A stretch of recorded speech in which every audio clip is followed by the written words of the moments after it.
তো বন্ধুরা আপনারা কি করেন রিমিনি ইউজ করার জন্য রিমিনিকে প্লে স্টোর থেকে ডাউনলোড করে নেন। ডাউনলোড করে নেওয়ার পরে রিমিনি থেকে ফটো এনহ্যান্স করা শুরু করে দেন খুবই তাড়াতাড়িভাবে। তো রিমিনি থেকে যারা ফটো এনহ্যান্স করি বা রিমিনি ইউজার যারা রয়েছে আজকের ভিডিওটি তাদের জন্য, কেননা রিমিনির যে সিক্রেট যে সেটিংগুলো আছে বা তিনটে যে সিক্রেট সেটিং আছে সেই সিক্রেট সেটিংয়ের বিষয়ে আজকে আপনাদেরকে কথা বলবো এবং আপনাদেরকে সেটিংগুলো কীভাবে আপনি অ্যাপ্লাই করবেন সেইগুলো প্রসেসগুলো আপনাদের এই ভিডিওতে জানিয়ে দেবো।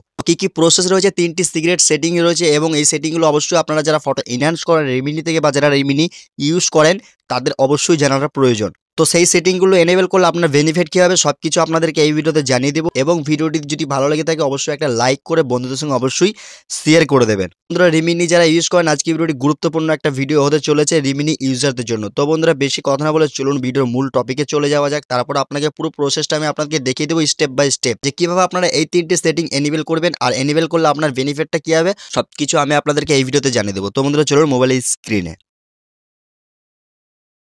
তো বন্ধুরা আপনারা কিন্তু প্লে স্টোর থেকে সর্বপ্রথমে কাজ হলো আপনার প্লে স্টোর থেকে রিমিনি অ্যাপ্লিকেশনটা ওপেন করে নেবেন। দেন রিমিনি অ্যাপ্লিকেশনটা ওপেন করে নেওয়ার পরে রিমিনির ইন্টারফেসটা দেখতে পাবেন এমন, ঠিক আছে। তো তারপর আপনারা কি করবেন, এখান থেকে রিমিনি যে প্রসেসগুলো আছে আমি আপনাদেরকে স্টেপ বাই স্টেপ বলে দেবো, ঠিক আছে। এখান থেকে আপনি দেখতে পেয়ে যাবেন যে সেটিংয়ের একটা আইকন রয়েছে। তো সর্বপ্রথম কাজ হলো আপনার এই সেটিং আইকনে ক্লিক করে দেওয়া, ঠিক আছে।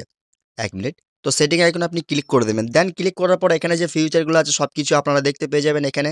আমি যে ৩টে সেটিংগুলো আপনাদেরকে দেখাতে চলেছি অবশ্যই মনোযোগ সহকারে কিন্তু দেখবেন, তবেই কিন্তু আপনি এই যে ৩টে ফটো দেখতে পাচ্ছেন ৩টে সেটিং এনেবল করলে এই ৩ ধরনের ফটো কিন্তু লুক আপনারা পেয়ে যাবেন। তো আপনারা কি করবেন, সেটিংয়ে ক্লিক করার পর এগুলোটি স্ক্রল করে নিচে চলে আসবেন, ঠিক আছে। স্ক্রল ডাউন করে নিচে চলে আসার পরে এখানে একটা অপশন দেখতে পাবেন, আপনি দেখতে পাবেন ভালো করে যে জেনারেল বলে একটা অপশন রয়েছে, ঠিক আছে। এই যে জেনারেল বলে একটা অপশন রয়েছে এবং জেনারেলের নিচেই কিন্তু এখানে ২টা অপশন রয়েছে আপনি দেখতে পাচ্ছেন, photo permission and enhancer performance, ঠিক আছে, মানে প্রেফারেন্স, ঠিক আছে। তো এখানে আপনাকে কী করতে হবে, এই যে ২টা ফটোস পারমিশন এটা হচ্ছে আপনার যে চেঞ্জ সেটিং, আপনি যে ফটো পারমিশন করেন মানে এটা হচ্ছে আপনি যখনই পারমিশনে ক্লিক করে দেবেন তখনই কিন্তু আপনার এখান থেকে রিমিনি থেকে এটাকে মিডিয়াটাকে অ্যালাউ করতে বলবে, ঠিক আছে। তো আপনারা এটা এনেবল করেই রাখবেন। তো তারপর আপনার কাজ হলো এখান থেকে আপনার যে ফটো প্রেফারেন্স রয়েছে এখানে আপনি ক্লিক করে দেওয়া। তো ক্লিক করার পরে এখানে দেখতে পাচ্ছেন আপনার যে বাই ডিফল্ট যে এগুলো কিন্তু মানে ডিসেবল হয়ে রয়েছে। তো প্রধান কাজ হলো আপনার এইগুলোর ওপরই। তো এখানে দেখতে পাচ্ছেন যে সর্বপ্রথম আপনি দেখতে পাচ্ছেন এখানে কিন্তু যে দেওয়াই রয়েছে ব্যাকগ্রাউন্ড ব্লার, এটাকে ডিসেবল রয়েছে দেখতে পাচ্ছেন আপনি, ডিসেবল রয়েছে। তার মানে আপনি ডিসেবলটা এই কারণে রয়েছে এখানে কিন্তু বাই ডিফল্ট এগুলো ডিসেবল থাকবে, যাদের এগুলো বাই ডিফল্ট এগুলো ডিসেবল নেই তারা একবার অবশ্যই চেক করে নেবেন, ঠিক আছে। তো এখানে দেখতে পাচ্ছেন এনহ্যান্স ব্লার, এটা যদি ডিসেবল রয়েছে এটা যদি আপনি এনেবল করে দেন, এনেবল করলে আপনার ব্যাকগ্রাউন্ডটা ব্লার হয়ে যাবে। আপনি দেখতে পাচ্ছেন এই টাইপের ফটোটা আপনি পেয়ে যাবেন আফটার এবং বিফোর। দেখেন আপনার ডিসেবল থাকলে কেমন ফটো পাবেন এবং এনেবল থাকলে কেমন ফটো পাবেন, ঠিক আছে। এবার দ্বিতীয় কাজ হলো আপনি দেখতে পাচ্ছেন এখানে যে কালার্স রয়েছে, ঠিক আছে, কালার্সটা দেখতে পাচ্ছেন এটাও ডিসেবল রয়েছে। তো এটা আপনার বেনিফিটটা কি আসবে, আপনি একটা ফটো দেখেন বিফোর এবং আফটার ফটো দেখেন তাহলে বুঝতে পারবেন। এটা যদি আমার ডিসেবল থাকে তাহলে আপনারা এমন ধরনের ফটো পাবেন এবং এটা যদি আমার এনেবল থাকে তাহলে এমন ধরনের ফটো পাবেন, মানে কালারটা ডিফারেন্ট পাবেন, ঠিক আছে। এখানে দেখতে পাচ্ছেন কালার্স বলছে এবং আপনি নিচে যেটা দেখতে পাচ্ছেন সেটা হচ্ছে ফেস রিটাচ। ফেস রিটাচ এটাও কিন্তু ডিসেবল রয়েছে। ফেস রিটাচের কাজ হলো আপনার ফটোটাকে তো পুরোপুরিভাবে ইনহ্যান্স করিয়ে দেবে রিমিনি, তার পরবর্তীতেও আপনার কি করে দেবে, আপনার ফেসটাকে রিটাচ মানে ফেসটা পুরোপুরিভাবে স্মুথ করে দেবে।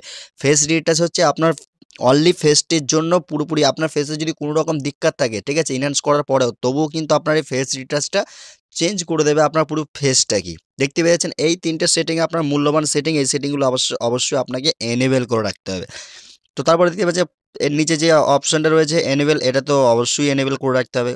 এনেবল করার পর আপনি এবার রিমিনি অ্যাপ্লিকেশনটা ওপেন করে দেখেন, আপনার রিমিনি অ্যাপ্লিকেশনটা আগের থেকে পারফরমেন্সটাও ভালো পাবেন এবং আগের থেকে লুকটা অনেক অনেক বেশি পাবেন, ঠিক আছে। তো রিমিনি নিয়ে এর আগেও কিন্তু আমি অনেক ভিডিও দিয়েছি, আপনারা অবশ্যই ভিডিও দেখেছেন, ভিডিও ওয়াচ করেছেন। তো আপনাদেরকে আশা করে বলবো এই ভিডিওটাও কিন্তু আপনাদের যারা রিমিনি ইউজার রয়েছেন তাদের জন্য একটা গুরুত্বপূর্ণ একটা ভিডিও। অবশ্যই ভিডিওটা আপনারা ফুল মনোযোগ সহকারে ওয়াচ করবেন। তো ভিডিওটা এই অবধি যারা দেখে ফেলেছেন অবশ্যই ভিডিওটা লাইক করে দেবেন, ভিডিওটি শেয়ার করে দেবেন আর চ্যানেলটিকে আপনাদের ভালো লাগলে আপনারা চ্যানেলটি সাবস্ক্রাইব করবেন, না ভালো লাগলে ভাই না করবেন, ঠিক আছে, কোনো দিক্কত নেই। তো ভিডিওটা আশা করি আপনাদের যথারীতিভাবে বুঝিয়ে দিতে পেরে, যদি ভিডিও ভালো লাগে অবশ্যই লাইক করবেন, চ্যানেলটি অবশ্যই সাবস্ক্রাইব করবেন। তো বন্ধুরা চলুন ভিডিওটি এখানে এন্ড করছি, আবার দেখা হবে নেক্সট ভিডিও, ততক্ষণ সুস্থ ভালো থাকবেন, খোদা হাফিজ।